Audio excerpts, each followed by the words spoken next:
Daniel और उसके मित्रों द्वारा परमेश्वर की आज्ञा पालन। यहूदा के राजा यहोयाकीम के राज्य के तीसरे वर्ष में बाबिल के राजा नबूकदनेस्सर ने यरूशलेम पर चढ़ाई करके उसको घेर लिया। तब परमेश्वर ने यहूदा के राजा यहोयाकीम को परमेश्वर के भवन के कई पात्रों सहित उसके हाथ में कर दिया, और उसने उन पात्रों को शिनार देश में अपने देवता के मंदिर में ले जाकर अपने देवता के भंडार में रख दिया।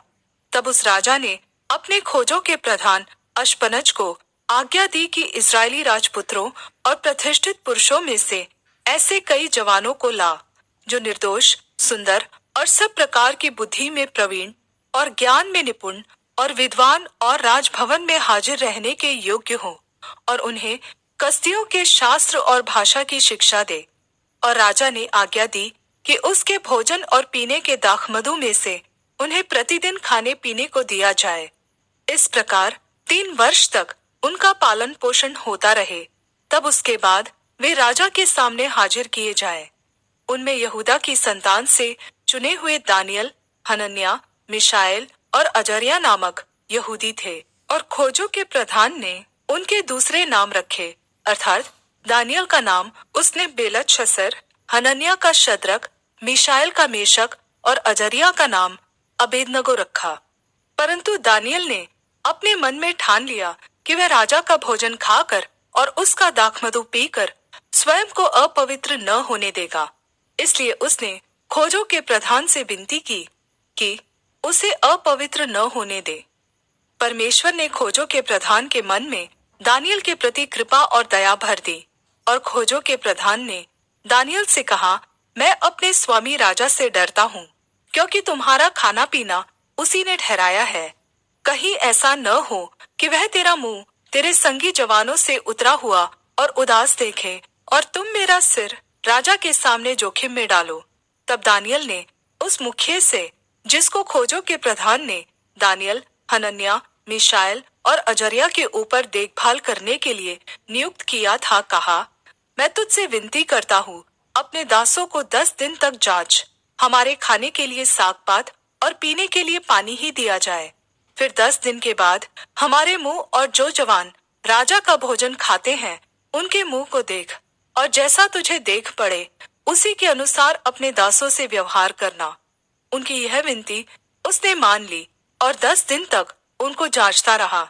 10 दिन के बाद उनके मुंह राजा के भोजन के खाने वाले सब जवानों से अधिक अच्छे और चिकने देख पड़े। तब वह मुखिया उनका भोजन और उनके पीने के लिए ठहराया हुआ दाखमधु दोनों छुड़ाकर उनको साग पात देने लगा। और परमेश्वर ने उन चारों जवानों को सब शास्त्रों और सब प्रकार की विद्याओं में बुद्धिमानी और प्रवीणता दी। और दानियल सब प्रकार के दर्शन और स्वप्न के अर्थ का ज्ञानी हो गया। तब जितने दिन के बाद नबूकदनेस्सर राजा ने जवानों को भीतर ले आने की आज्ञा दी थी, उतने दिनों के बीतने पर खोजों का प्रधान उन्हें उसके सामने ले गया, और राजा उनसे बातचीत करने लगा। और दानियल, हनन्याह, मिशाएल और अजर्या के तुल्य उन सब में से कोई न ठहरा। इसलिए वे राजा के सम्मुख हाजिर रहने लगे। और बुद्धि और हर प्रकार की समझ के विषय में जो कुछ राजा उनसे पूछता था, उसमें वे राज्य भर के सब ज्योतिषियों और तंत्रियों से 10 गुणे निपुण ठहरते थे। और दानियल कुस्रू राजा के राज्य के पहले वर्ष तक बना रहा। नबूकदनेस्सर का स्वप्न। अपने राज्य के दूसरे वर्ष में नबूकदनेस्सर ने ऐसा स्वप्न देखा जिससे उसका मन बहुत ही व्याकुल हो गया, और वह सो न सका। तब राजा ने आज्ञा दी कि ज्योतिषी, तांत्रिक, टोन्हे और कसदी बुलाए जाए कि वे राजा को उसका स्वप्न बताए। इसलिए वे आए और राजा के सामने हाजिर हुए। तब राजा ने उनसे कहा, मैंने एक स्वप्न देखा है, और मेरा मन व्याकुल है कि स्वप्न को कैसे समझूं। तब कसदियों ने राजा से अरामी भाषा में कहा, हे राजा, तू चिरंजीवी रहे, अपने दासों को स्वप्न बता और हम उसका अर्थ बताएंगे। राजा ने कसदियों को उत्तर दिया, मैं यह आज्ञा दे चुका हूँ कि यदि तुम अर्थ समेत स्वप्न को न बताओगे तो तुम टुकड़े टुकड़े किए जाओगे और तुम्हारे घर फुंकवा दिए जाएंगे। और यदि तुम अर्थ समेत स्वप्न को बता दो तो मुझसे भांति भांति के दान और भारी प्रतिष्ठा पाओगे। इसलिए तुम मुझे अर्थ समेत स्वप्न बताओ। उन्होंने दूसरी बार कहा, हे राजा, स्वप्न तेरे दासों को बताया जाए और हम उसका अर्थ समझा देंगे। राजा ने उत्तर दिया, मैं निश्चय जानता हूँ कि तुम यह देखकर कि राजा के मुंह से आज्ञा निकल चुकी है, समय बढ़ाना चाहते हो। इसलिए यदि तुम मुझे स्वप्न न बताओ तो तुम्हारे लिए एक ही आज्ञा है, क्योंकि तुमने गोष्ठी की होगी कि जब तक समय न बदले तब तक हम राजा के सामने झूठी और गपशप की बातें कहा करेंगे। इसलिए तुम मुझे स्वप्न बताओ, तब मैं जानूंगा कि तुम उसका अर्थ भी समझा सकते हो।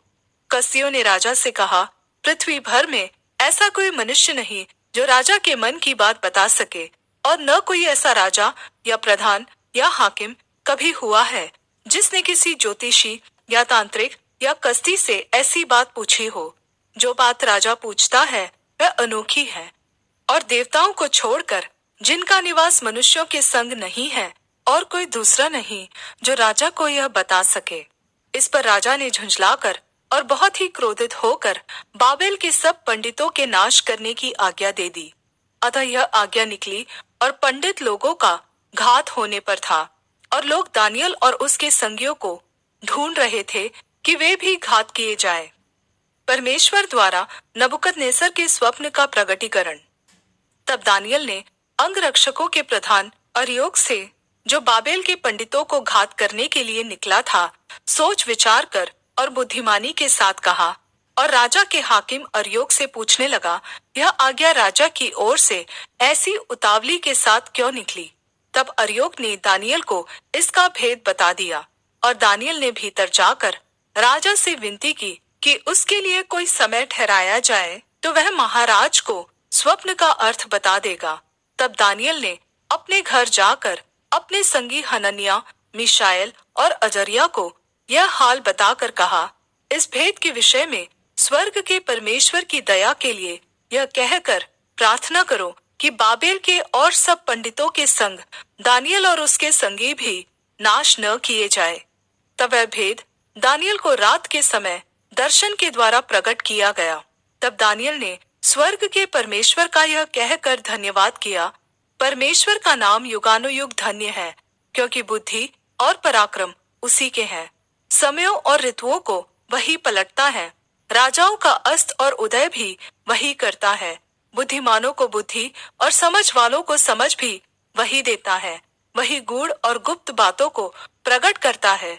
वह जानता है कि अंधियारे में क्या है, और उसके संग सदा प्रकाश बना रहता है।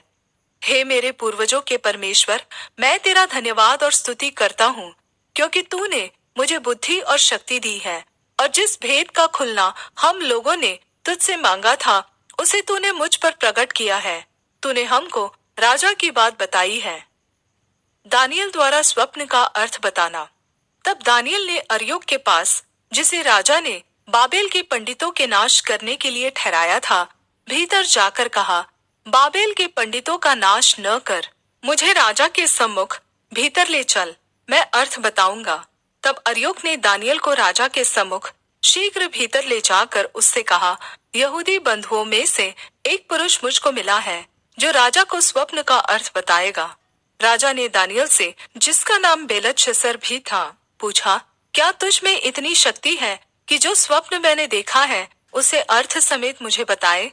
दानियल ने राजा को उत्तर दिया, जो भेद राजा पूछता है वह न तो पंडित, न तांत्रिक, न ज्योतिषी, न दूसरे भावी बताने वाले राजा को बता सकते हैं, परंतु भेदों का प्रकट करने वाला परमेश्वर स्वर्ग में है, और उसी ने नबुकदनेस्सर राजा को जताया है कि अंत के दिनों में क्या क्या होने वाला है।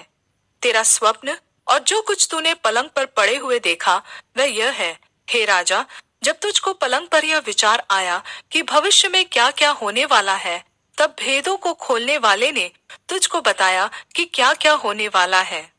मुझ पर यह भेद इस कारण नहीं खोला गया कि मैं और सब प्राणियों से अधिक बुद्धिमान हूँ, परंतु केवल इसी कारण खोला गया है कि स्वप्न का अर्थ राजा को बताया जाए और तू अपने मन के विचार समझ सके।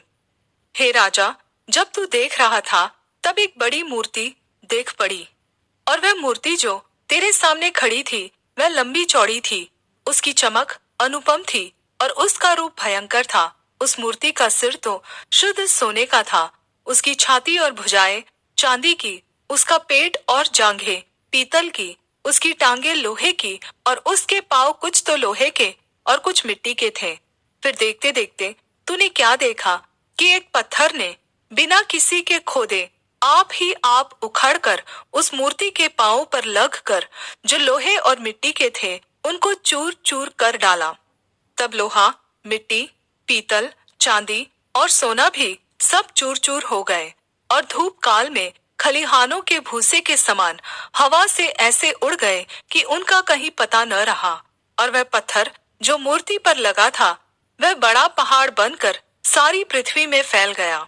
यह स्वप्न है और अब हम उसका अर्थ राजा को समझा देते हैं। हे राजा, तू तो महाराजाधिराज है, क्योंकि स्वर्ग के परमेश्वर ने तुझको राज्य, सामर्थ्य, शक्ति और महिमा दी है।